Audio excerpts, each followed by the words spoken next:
A factory has exploded in northwest Turkey, killing 11 people and injuring 7 others. The blast severely damaged a building in the village of Kavakli. Emergency crews were dispatched to the scene and an investigation has now commenced. Authorities say there is no suspicion of foul play or sabotage.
Kate, we're hearing some reports of problems with American Airlines right now.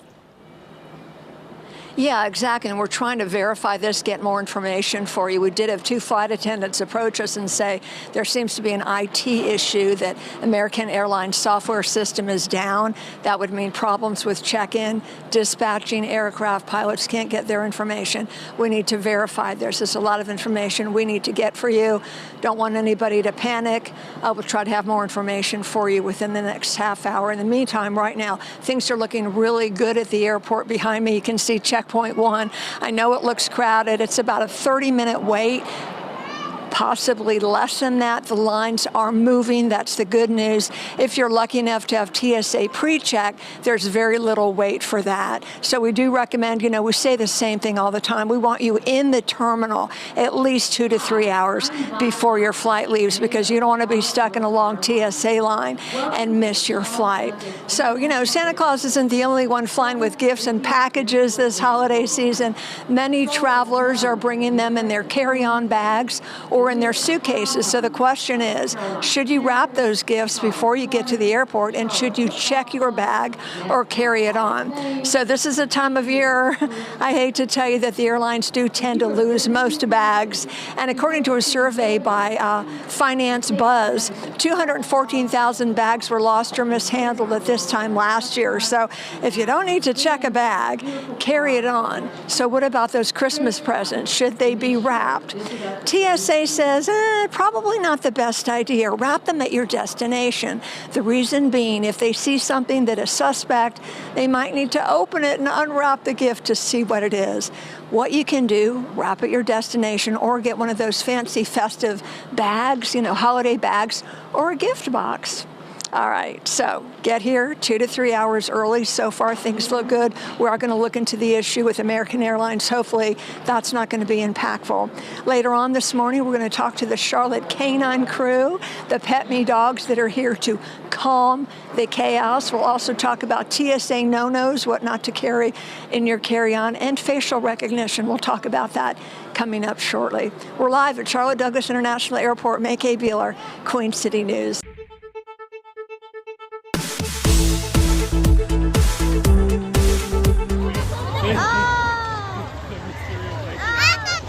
Oh no! I don't think they're supposed to be falling. Why are my missing a station? What is supposed to be falling? This one is still going away already.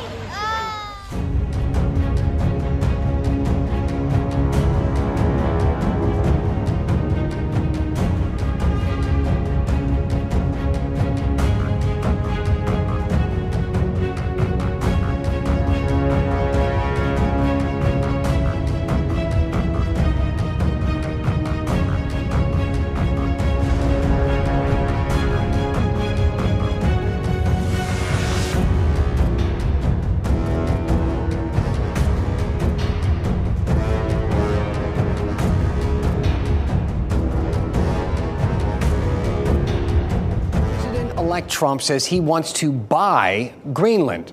I didn't know you could do something like that, but that's what Trump posted over the weekend. He wrote that the United States of America feels that the ownership and control of Greenland is an absolute necessity.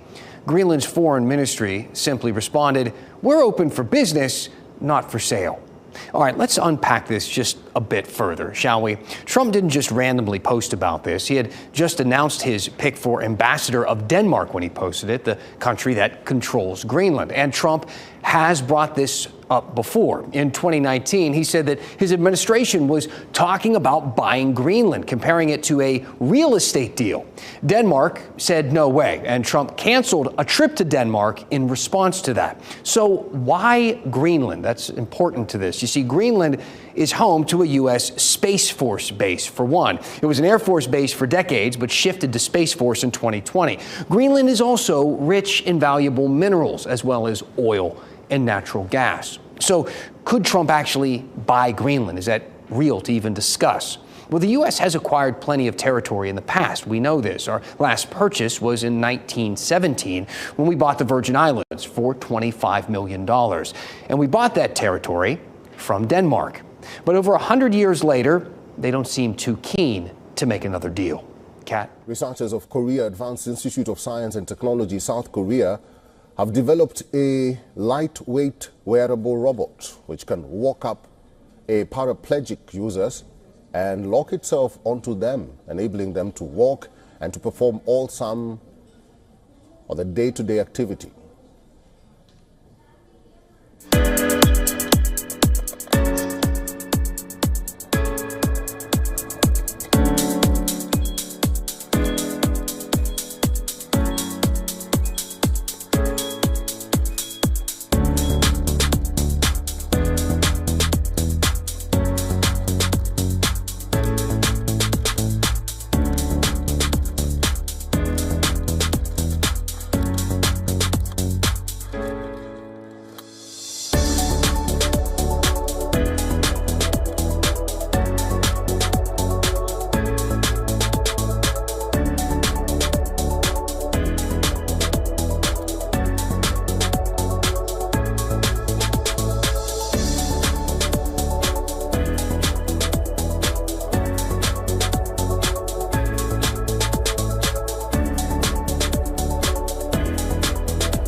After seizing power in a sweeping offensive, Syria's new leader, Ahmed al-Shara, said that the country's armed factions will begin to announce their dissolution and enter the army.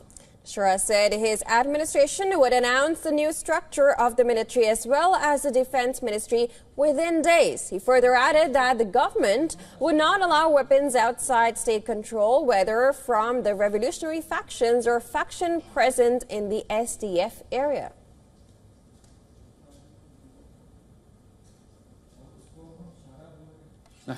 We need to close this chapter as quickly as possible because the presence of rogue arms in the country is what leads to chaos and unstable security. So this is one of the priorities and on the agenda. Shara was speaking alongside Turkey Foreign Minister Hakan Fidan after earlier meeting with Lebanese Druze leaders. In the press conference, Fidan said that there was no room for militants of People's Protection Unit, YPG, in Syria's future and that they must disband. Ankara regards the YPG as the main component of the SDF as being connected to the militant Kurdistan Workers' Party, PKK at home, which both Turkey and Western allies deem a terrorist organization. Further, Fidan said that the new administration in Damascus could take the initiative in managing Islamic State prisoners in northeast Syria, a job that the SDF led by the YPG were carrying out until now. The militant group had played a key role defeating IS group in 2014 to 2017 with U.S. air support. U.S. Secretary of State Antony Blinken has warned that the IS group would try to reestablish capabilities in this period of change in the regime in Syria. Russia has accused the United States of expanding biological warfare in Africa. The accusations are made by Russia's Deputy Chief of Radiation, Chemical and Biological Protection Troops, Major General Alexei Ritsev. He said, and I quote, "The documents at our disposal confirmed that the U.S. biological warfare presence on the African continent is growing at a rapid pace. Research institutes of the U.S. Department of Defense actively work in that region.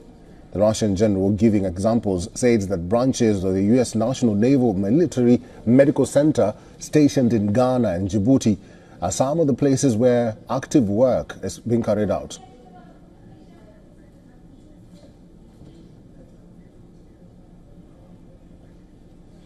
The U.S. Army Military Medical Center in Kenya has deployed a network of field stations to monitor the spread of infectious diseases in Equatorial Africa. In Nigeria, a joint medical research center and a military medical laboratory of the Armed Forces of the Republic have been established in 2024, but 10 specialists of the U.S. Department of Defense permanently on staff. Russian general further accuses Pentagon of using relevant infrastructure in potential African countries to conduct military biological research.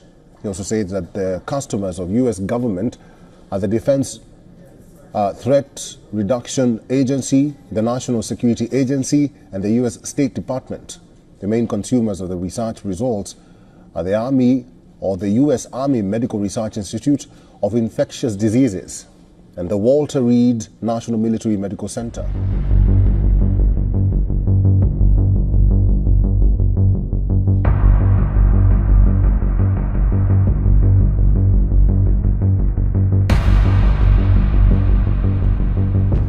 כפי שפעלנו בעוצמה נגד זרועות הטרור של ציר הרשע של איראן, כך נפעל נגד החות'ים. רק שבמקרה הזה אנחנו לא פועלים לבד. ארצות הברית וגם מדינות אחרות רואות כמונו את החות'ים כאיום לא רק על השייט הבינלאומי, על הסדר הבינלאומי. ולכן אנחנו נפעל בעוצמה, בנחישות ובתחכום. ואני אומר לכם שגם אם זה ייקח זמן, התוצאה תהיה אותה תוצאה. אותה תוצאה כמו מול זרועות הטרור האחרות. Right now, Syria has a lot of, there's a lot of indefinites. Nobody knows what's going to happen with Syria. But I think Turkey is going to hold the key to Syria, actually. I don't think you've heard that from anybody else, but I've been pretty good at predicting. That was President-elect Donald Trump speaking to reporters Monday about the role Turkey could play in Syria's uncertain future. It's been more than a week since the fall of former Syrian dictator Bashar al-Assad. Turkish officials have denied encouraging the rebel offensive that led to Assad's downfall, but the country has openly supported Syrian opposition forces for years. Turkey shares a border with Syria and currently controls 2 large stretches of land in the northern part of the country. David Satterfield joins us now. He's a former U.S. ambassador to Turkey and director of Rice University's Baker Institute for Public Policy. Thank you so much for being here with us this evening. Trump also said the Syrian rebels are, quote, controlled by Turkey. How much influence does Turkey have over the rebel forces? And what is Turkey's ultimate goal? I think it's an exaggeration to say that Turkey controls all of the forces now present in Damascus. It is true Turkey had a very significant support role for the Hayat Tahrir al-Sham, the group now in control of large portions of Turkey. But the future of Turkey lies in the hands of those groups. Rather, the future of Syria lies in the hands of those groups. Where Turkey does exercise direct and significant control is along its border with northern Syria. There, the Turks have a supportive militia, the Syrian National Army. The Turks have wanted for many years now to secure a border, buffer zone, if you will, along their own border with Syria that would protect Turkey and their justification from attacks coming from Syria. Now, this has been a complicated issue for the United States for the past 7 years. We strongly support our Kurdish partners. They're the partners that were vital in facilitating the end to the ISIS caliphate and to keeping ISIS under control. They also control 2 significant facilities in northeast Syria. One, a prison camp for some 8,000 foreign terrorist fighters. The other, a facility for some 40,000 dependents of those fighters, many of whom are themselves dangerous. We don't want to see a situation in which an already unstable Syria becomes further destabilized by the release of these violent ISIS fighters who would undoubtedly come back to the fight and contribute to a threat to Syria as well as to the neighboring states. So we're engaged in a dialogue with Ankara right now, as we have been for many years, to try to balance two imperatives: recognizing the right of a NATO partner and ally, Turkey, to defend itself against terror, to exercise its right of self-defense, but also to preserve in northeast Syria the partnership which has secured not just Syria, but the world against a further outbreak of ISIS terror. The U.S. has 900 troops in Syria. Trump has not said what he plans to do with them. Why are they there, and do you see them staying? Those 900 personnel have been there for some years. They are there to provide assistance, advice, at times support to our Kurdish partners. At present, my own recommendation, my own analysis would be, until the state of Syria becomes clearer, until it is more certain who and what is the governing authority in Syria, the presence of those forces is advisable. Now, in saying that, the U.S. supports a unified Syria. We do not support, have never supported fragmentation of Syria, and we have not supported the concept of statelets, sub-states emerging. We've been very clear on that, including with our Kurdish partners. But that presence, 900 forces, is right now important, a minimal cost to assure a greater degree of security and stability in a very uncertain place at a very uncertain time. Ambassador David Satterfield, thank you for your time. Thank you. Acá vemos que un niño grita que quiere regresar con sus padres, pero no se puede porque ya los niños se encuentran ya a resguardo de las autoridades correspondientes, pero los padres quieren información. Escuchemos parte del ambiente acá. Hay empujones, estamos prácticamente en medio entre los agentes de la PNC y las personas que están acá en este lugar.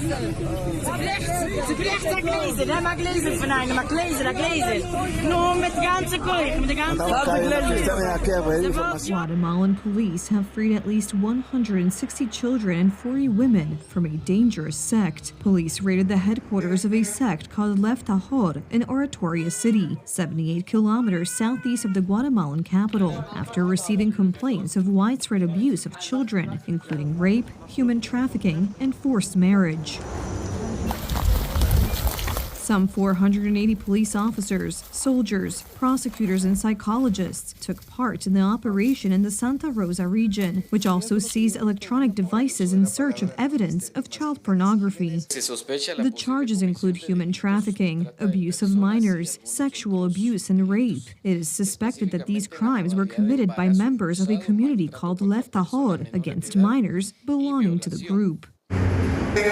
The action began in November of this year, when 4 children escaped from the sect and reported the abuse to authorities. All the children and women are here, more than 200 people. In addition to them, dozens of men who are staying in Santa Rosa have also been detained. The Leftajor sect, which means pure of heart in Hebrew, was founded in Israel in 1988 and follows a strict Orthodox interpretation of Jewish law. It has attracted international attention over the years because of its suspected sexual abuse, kidnapping, child marriage, and physical violence. The sect moved its base to Mexico and Guatemala between 2014 and 2017. The Latin American Jewish community is distancing itself from Leftajor. It expresses support for governments and calls for cooperation in protecting those associated with the sect.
Whoa! Look, they move. Look how they move. I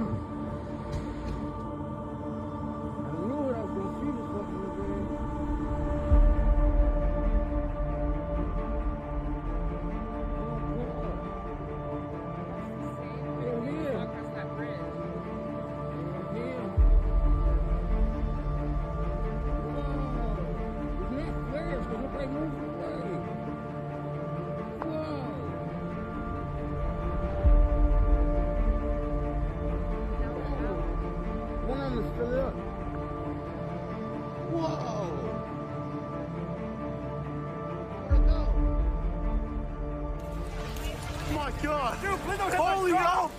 A rare tornado in Northern California.